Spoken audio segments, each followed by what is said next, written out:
and we are not able to maintain that rhythm from doing exogenous insulin.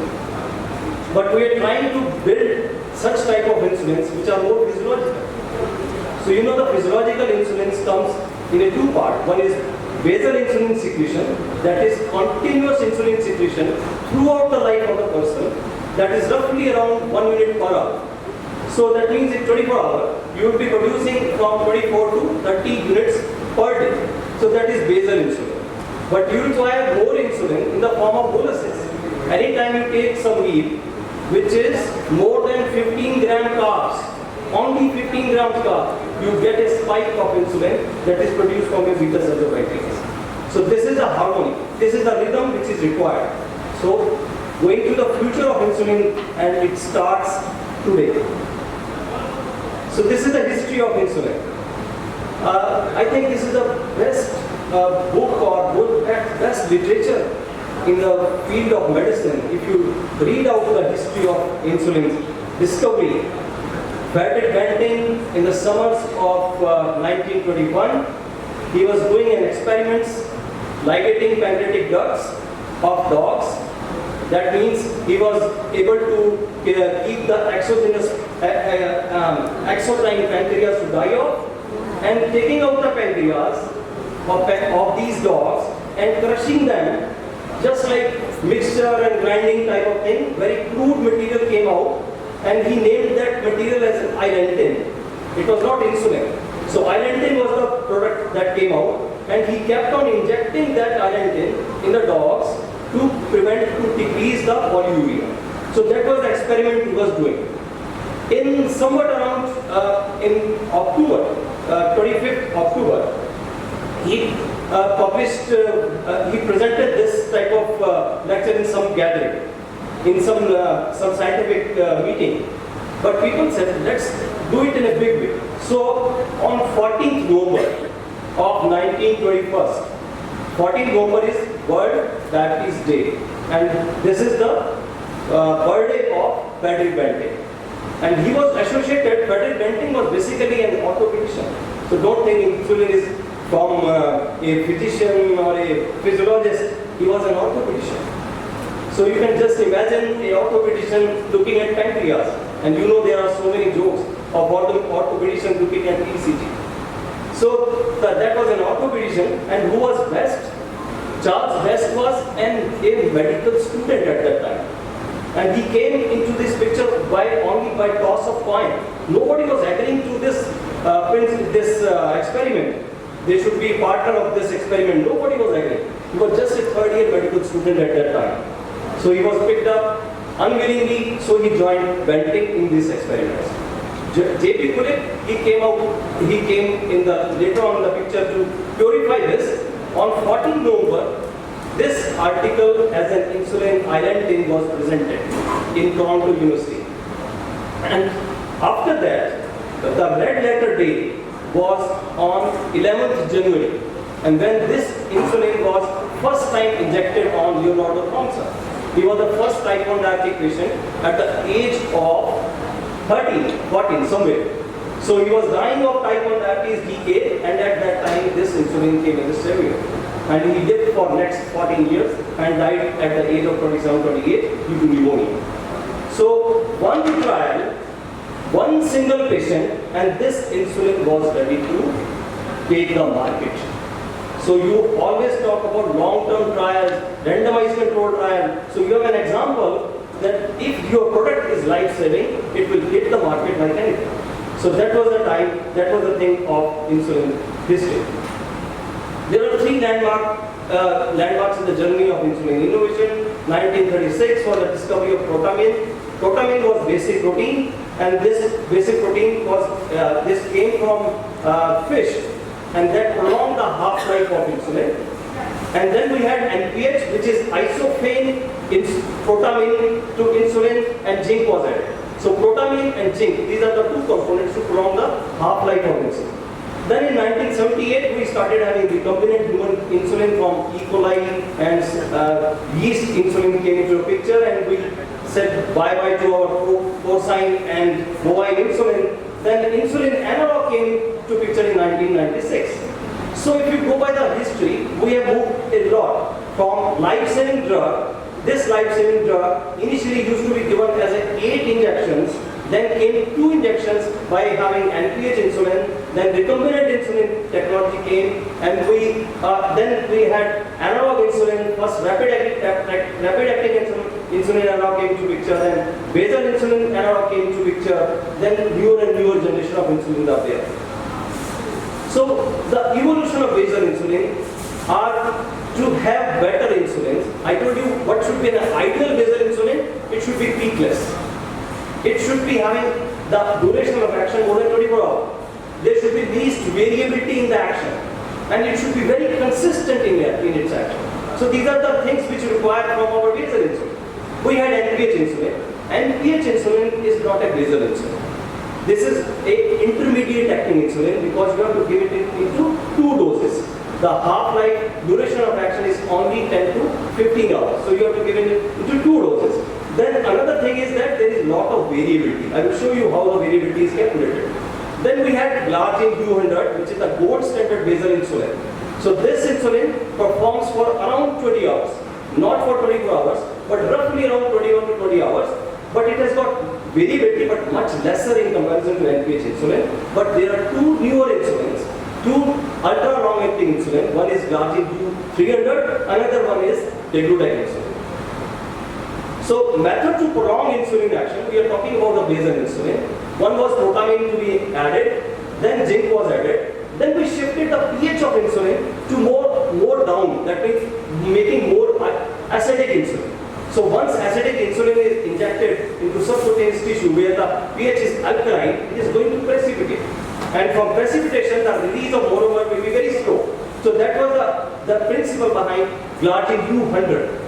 Then we had acetylation. Acetylation is adding fatty chain in determinate, degludec, and then ipodec. We are having fatty chain being added that makes the things very prolonged. And again, by adding fatty chain, we had more binding to albumin. So that means in circulation, there is a lot of depot of insulin, that is inert depot or inactive depot is there, from where it is released slowly as the insulin approaches its targets.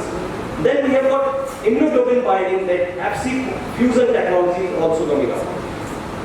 So what is NPH insulin? It is intermediate acting insulin. It is basically you have to give it twice a day, and it has got certain variability, but still it is very good insulin, specifically in COVID time when we used to treat that SONA or steroid related hyperglycemia. This is the best insulin to take care because it has got a peak at 6 to 8 hours, and that peak coincides with the peak of your Dexona. So that's how it mitigates the hyperglycemic spike by the steroids.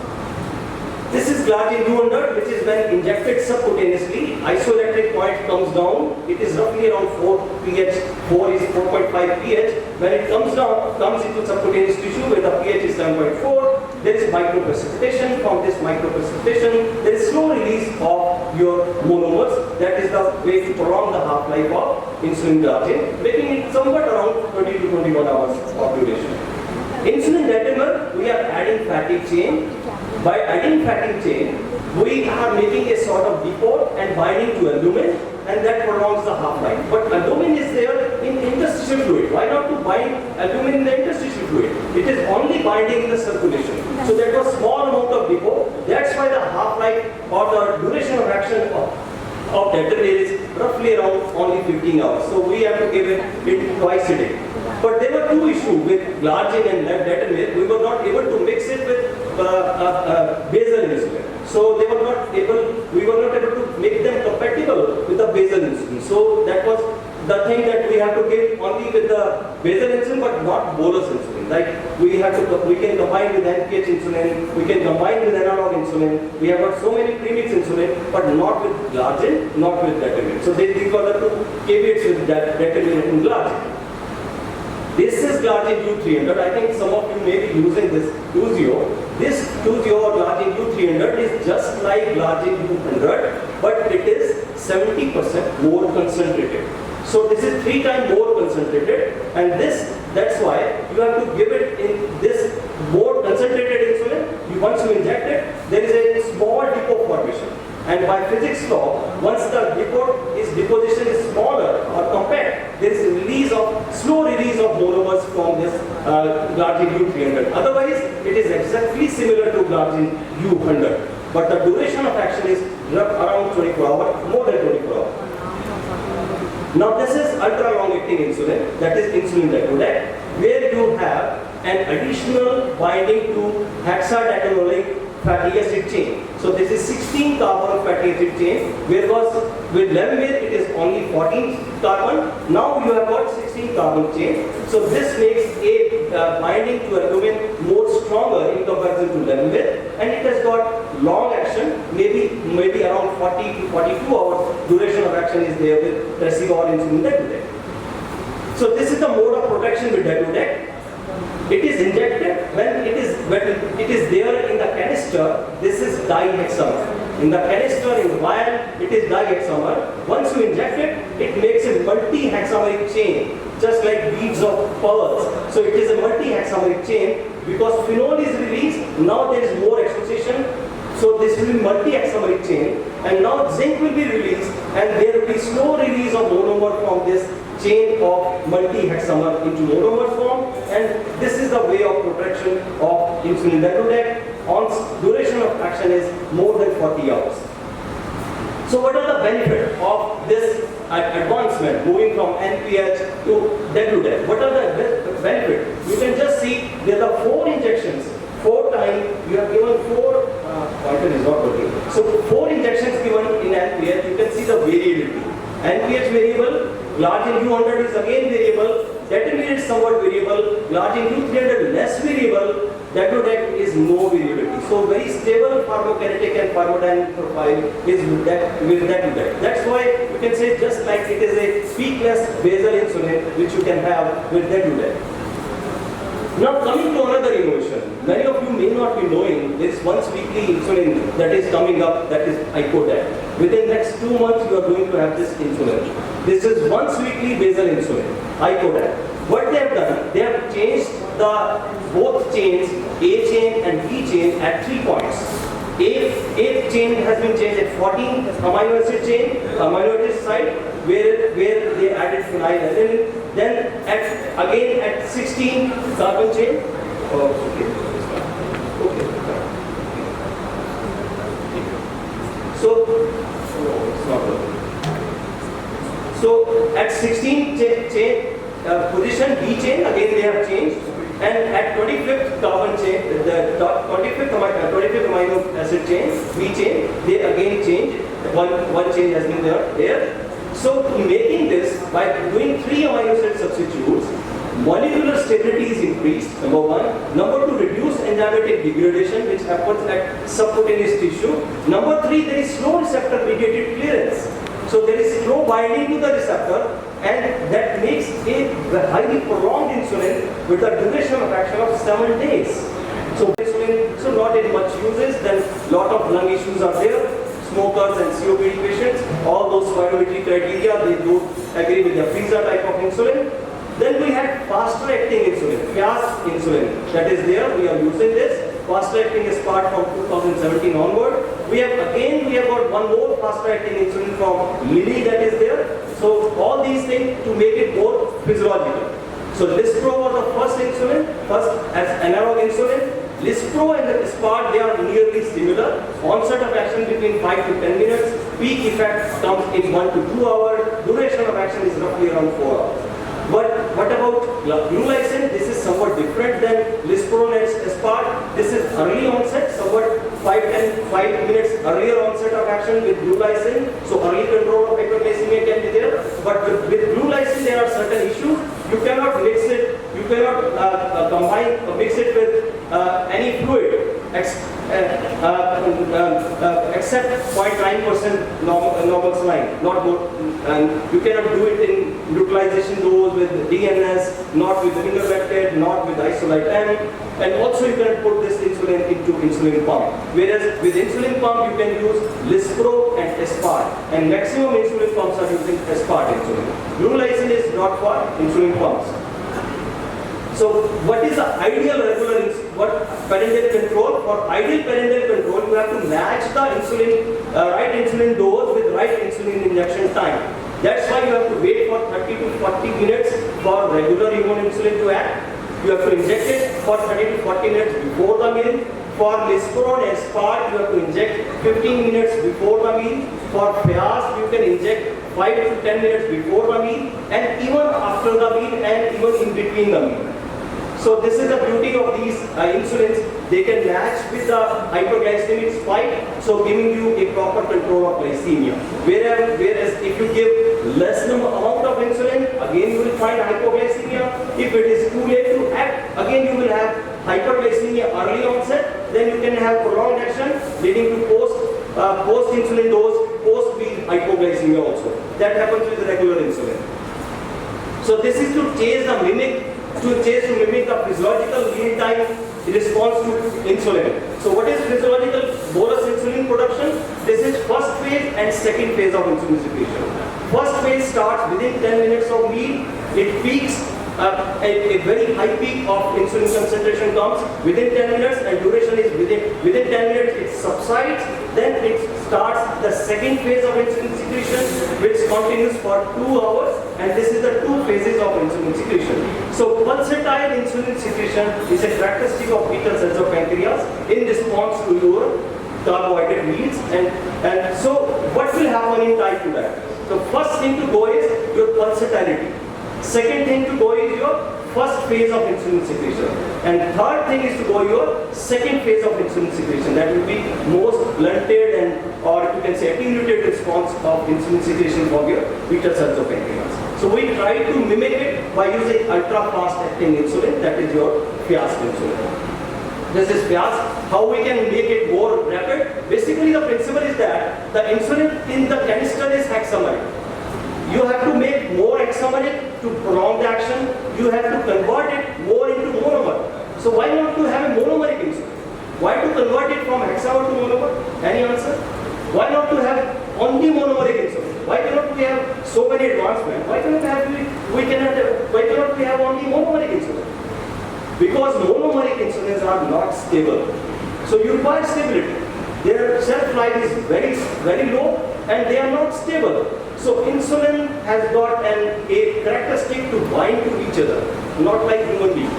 So they resist person, but today's human. So insulin binds other molecules, so that's why they are more stable in hexameric form. So to convert them into monomer, you can add niacinamide, that is absorption modifier, and also L-arginine, that is added stability to fast. So that makes a sense of having fast insulin, which is very rapid acting insulin.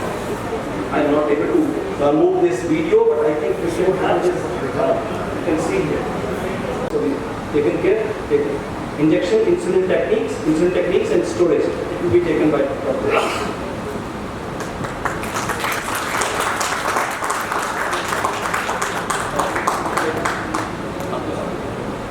Thank you, Dr. Sandeep. Questions will be taken post this session. I must say it's a very enthusiastic and energetic session. It's simple irony that an insulin is not discovered in 1921. The extension of this lecture is workshop on insulin injection techniques and devices. I invite Dr. Bhushan Bansal. He is MD Medicine and consultant physician at Hisar Hospital. Over to you, Dr. Bansal.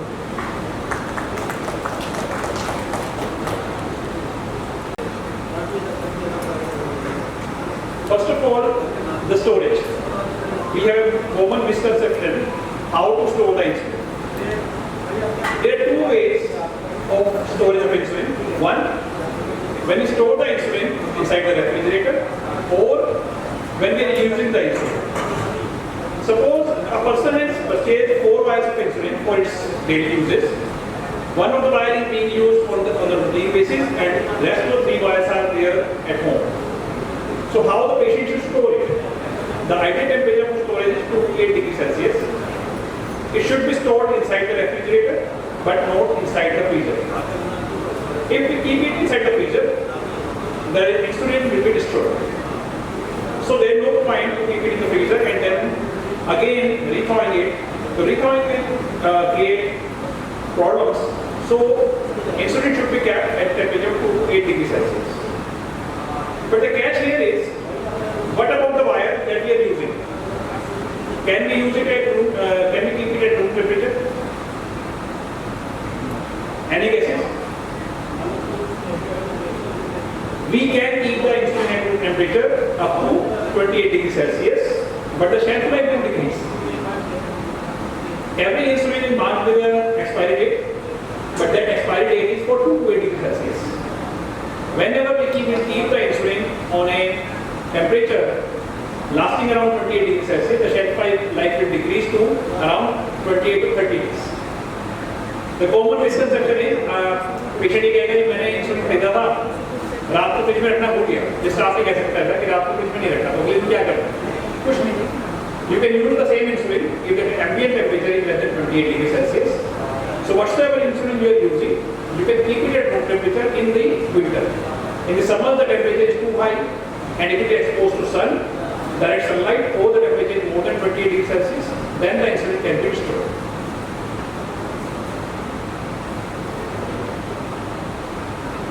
Similar thing applies during the transportation. A very common problem is how to carry the insulin. Many of the diabetic patient has to travel, especially the type 1 diabetic patients who are going to school, so they have to carry the insulin. How to carry that insulin? The risk of freezing insulin products must be minimized during transportation. You have to keep the insulin cool, so there are ice packs available. You can keep the insulin with ice packs, so the temperature of the insulin remain at 2 to 8 degrees Celsius. You can transport them.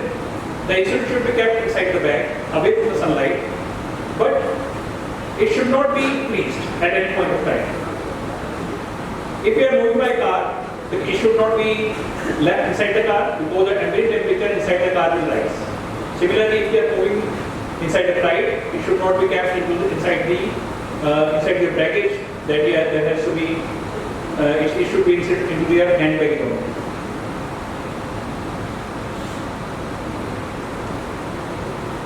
What are the insulin injection sites? Where to administer the insulin?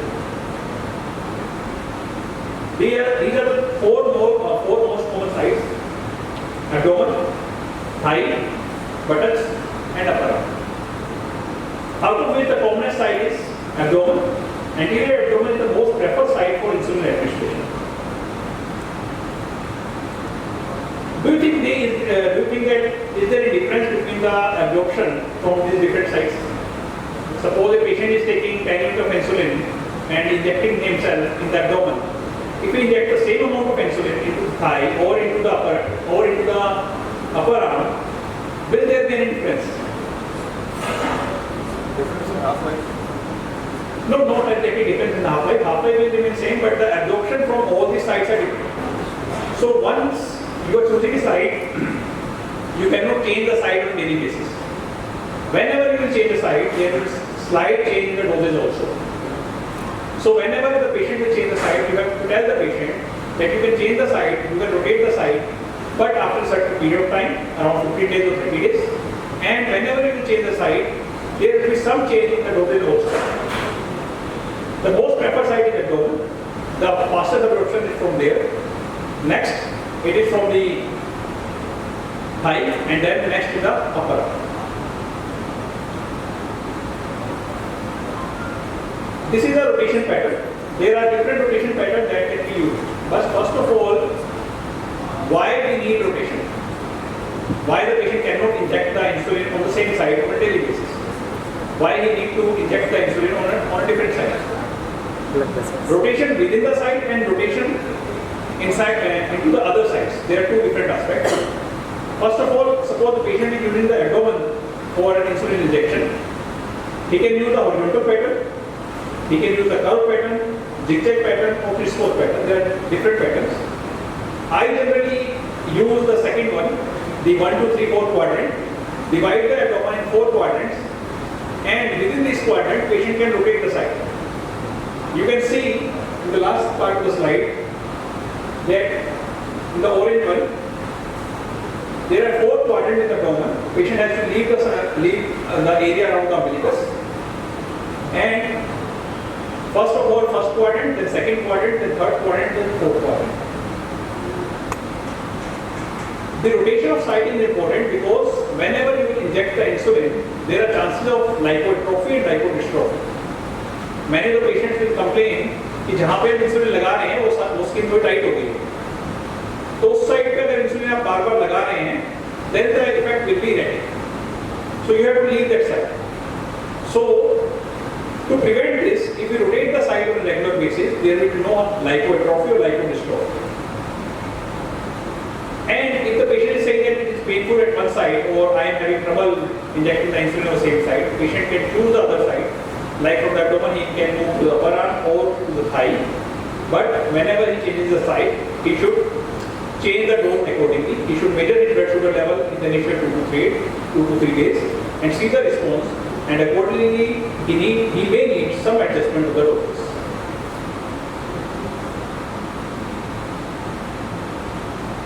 The common phobia about the insulin is the pain. Patient is not afraid of the insulin. Patient is afraid of the pain. If there is insulin in the tablet form, nobody is going to ask what you are giving to the patient. The most common misconception about the insulin is it is very painful, so it should not be given. Second most common misconception is that insulin is the last resort of treatment in the journey of diabetes. Most of our patients think so. So as sir has pointed out, whenever patient is diagnosed with diabetes, I usually tell them that we are starting with the tablets, but you may require the insulin at any point of time. Then the patient will ask, why not insulin today? Or some intelligent patient will ask, why, if it is not the end of the journey, then why it is advised at a later stage? The reason is simple. We do not have a pill for insulin. The day we will have a pill for insulin, it will be easy to administer. Like the thyroid disorders, patient is having hypothyroidism. What we are doing? We are just giving a pill to the patient taking it. It's so easy to take. But insulin is injectable therapy, so it is offered at last because patients are not willing to take insulin therapy or the injectable therapy. Otherwise, it should be the first therapy. Simple thing, patient is deficient of insulin should be provided. So, in type 1 diabetes, insulin is the treatment of choice. In type 2, yes, there is insulin resistance, but there is insulin deficiency also. So, the day when we will have oral pills for diabetes, it will be the first drug to be prescribed to patients instead of OADs or with upfront without. So, how to inject the insulin? I have made it a habit that whenever I start the insulin with the patient, I will administer the first dose in my clinic in front of me. And most of the time, more than 95% of the patient will say it was painless. Actually, the patient is very much fearful of the pricks and the pain.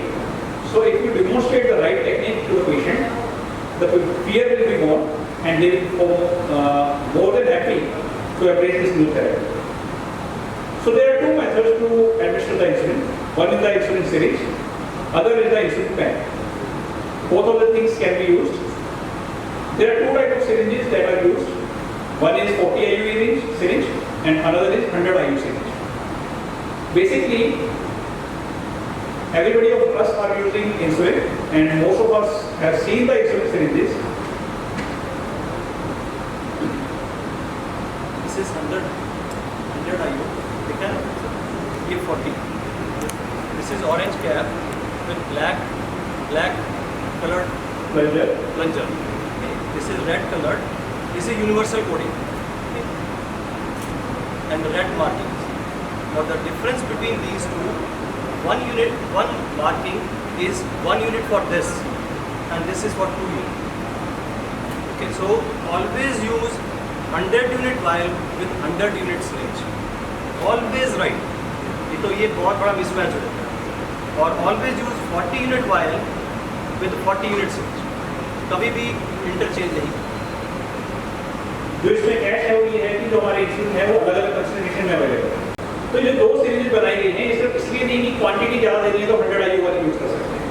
नहीं, अगर आप 40 IU पर ml वाला insulin use कर रहे हैं तो आपको सिरिंज 40 वाली ही यूज़ करनी पड़ेगी, इररिस्पेक्टिव कि आप कितनी भी डोज उसको देना चाहते हैं. सपोज आपको 60 यूनिट इंसुलिन देना है रेगुलर, तो आपको देना तो रेगुलर सिरिंज से पड़ेगा. आप उसको ब्लैक सिरिंज से नहीं दे सकते. सिमिलरली अगर आपको ग्लाजिन देना है तो आपको ग्लाजिन देने के लिए 100 IU वाली सिरिंज ही चूज करनी पड़ेगी. आप उसको रेगुलर इंसुलिन की सिरिंज से नहीं दे सकते. there is difference in the concentration of the insulin. That's why there are two different syringes. It's not only about the unit of insulin. So we cannot interchange the syringes with the insulin. Each and every insulin has to be administered with the specific syringes that have been provided with the pack. So most of the time, the 100 IU insulin, that is the large, most commonly used, that is in vial, they are providing the insulin syringe with the pack, so that there are no difficulty in administration. So how to inject the insulin? Before injecting the insulin, first of all, we have kept the insulin inside the refrigerator. So the first most common mistake is patient to take out the insulin from the refrigerator and directly inject the insulin. And most of the time they will complain to you that it was painful. Pain was not due to the insulin, it was due to the cold temperature.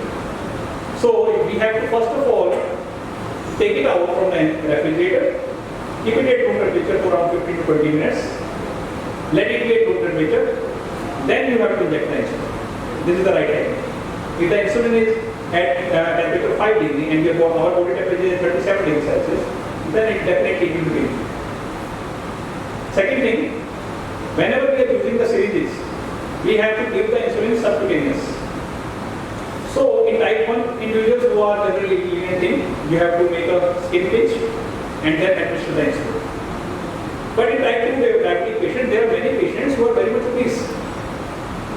So you can directly inject the insulin without even making a pinch, because the skin is very much, there is a large amount of subcutaneous tissue in those patients. There are needle sizes varies for the pens. There are 4 mm, 5 mm, 6 mm needle sizes that are available. The most common needle size that we use, that is for green level, is 4 mm. But if the patient is very much obese, then you need to take a larger needle so that it goes into the subcutaneous tissue and not in the intradermal space.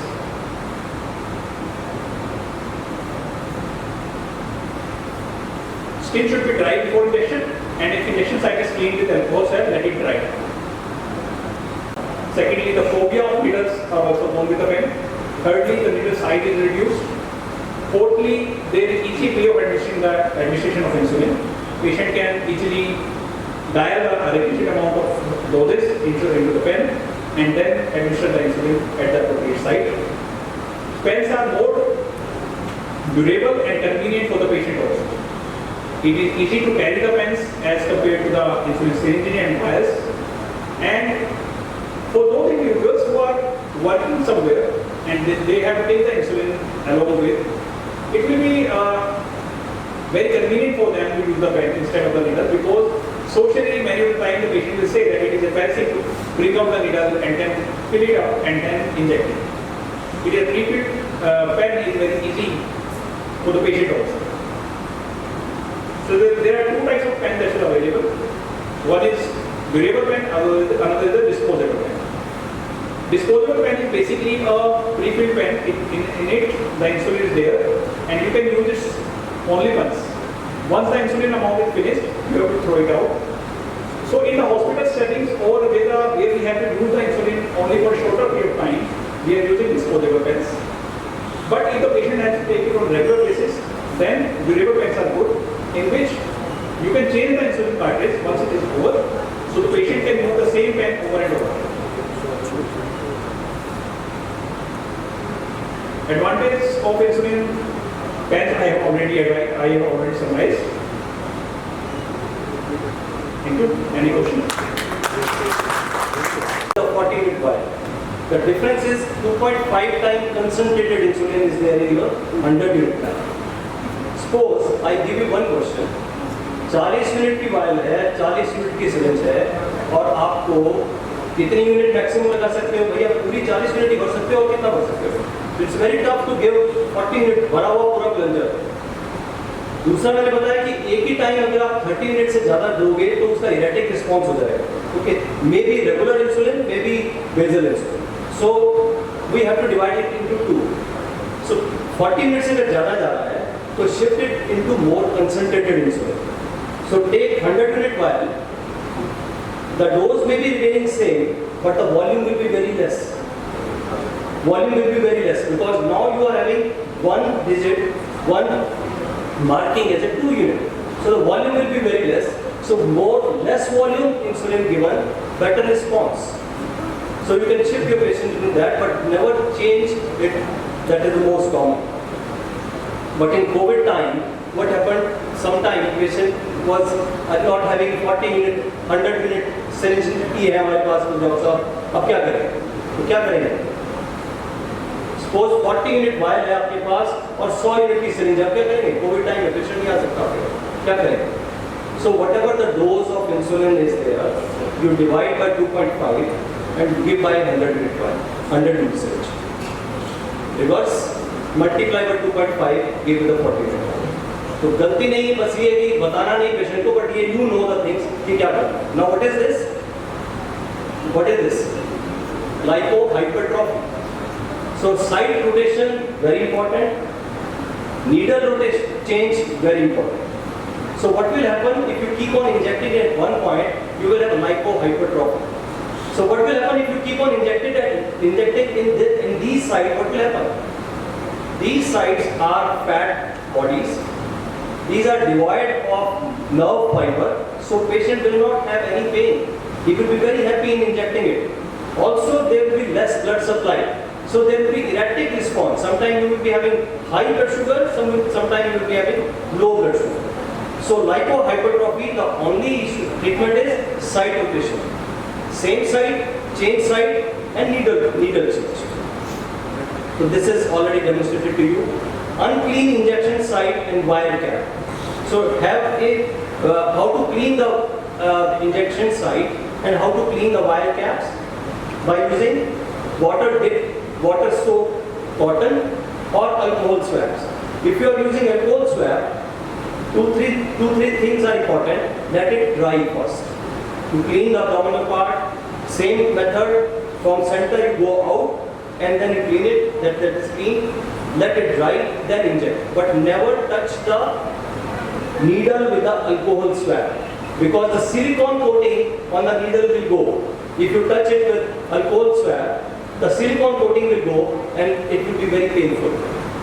So better with the water soaked cotton, clean the cap of the vial and also site, that is also easy to clean.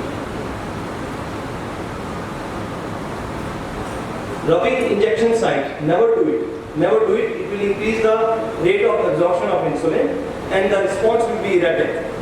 So the duration of the onset of action will increase. So never rub it at that site. Now incorrect skin fold. Remember one principle. कितना भी मोटा, कितना भी पतला हो, skin की thickness 2.5 millimetre से ज़्यादा नहीं होती. Epidermis and dermis. The difference is your subcutaneous fat. So which is required? जितना मोटा होगा उतना easily लग जाएगा. 4 mm needle is easy to penetrate the 2 mm site, 2.5 mm thickness of your skin, and can go directly into your subcutaneous tissue where it should be required. Below the subcutaneous tissue, there is a muscle. So you don't require any intramuscular injection. Neither you require any intradermal reaction. So what will happen if you give intradermal? This happens in type 1 diabetic patient. डरते हैं बच्चे लगाने में, पूरी needle अंदर नहीं जाने देते, जैब या वो जैब कर देते हैं, वो भी नहीं करने देना. अगर वो पूरी नीडल अंदर नहीं जाती तो इंट्राडर्मल इंजेक्शन लग जाएगा तो क्या होगा? There will be marked pigmentation. जितने डार्क स्पॉट्स उसके नजर आते हैं, वो उतना वो इंट्राडर्मल इंजेक्शन में जाता है. उतनी ज्यादा उसको इचिंग होगी, एलर्जिक रिएक्शन होगा, और that will be more painful. Subcutaneous fat के अंदर जाएगा, it will be very less painful. So you have to ensure the proper needle, the fold. So how to make this proper fold? This has been demonstrated. Don't pinch so strongly that your muscle comes into the pinch. It is wrong. Whereas you have to pinch only the skin part so that the subcutaneous tissue is there. You have to inject 90 degrees directly into this pinch. Once you inject it, you have to wait for, if you are injecting with a pen, you have to wait for 10 seconds. Now how to calculate 10 seconds? You tell your patient to calculate 101, 102, 103, तो 1 2 3 4 5 6 7 8 9 10 10 second नहीं होगा. 101, 102, 103 से करकर 110 तक लेके जाएंगे. Then you release the skin and pull out the pen. Okay, this is the time taken by the force action on the pen to deliver the full dose. Sometimes it is somewhat 4-5 seconds may be required with the needle, syringe and needle also. But for the pen device, it is definitely for this much time. Now this is incorrect needle wire that I have already told you. Then priming of the pen. First, before dialing the dose, what you have to do, give air shots of 2 units. So air shot of 2 units given with a pen, then you dial the dose and then you inject it. This is priming, this is important. So if you don't do it, there may be some amount of air that can come inside, or you will have improper doses calculation. This is needle reuse already demonstrated to you. Never give it through clothing. This happens in villages where they wear clothes and or the females not finding the privacy to inject insulin. This is improper storage. What is the problem in this? मैंने patient को बताया था कि ऊपर button compartment में उन्हें रख दिया, लेकिन इशू क्या है, फ्रीजर का डोर टूटा हुआ है, तो सारी ठंडा और it is freezing, so less than 2 degrees centigrade, तो बर्फ तो जम गई सारी. So this you have also to inquire. Better to put it into the lower compartment. That is best thing. So these are all important things. And any questions we are, Bhushan and we both are here to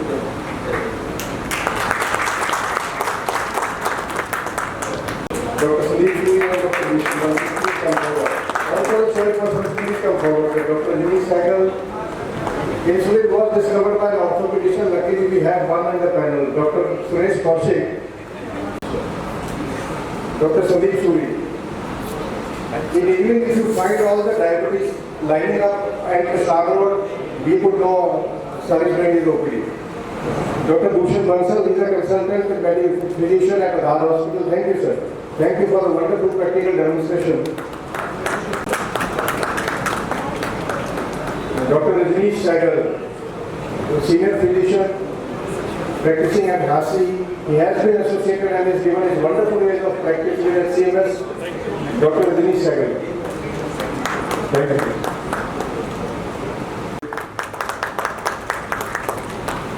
I'll end this wonderful lecture on insulin.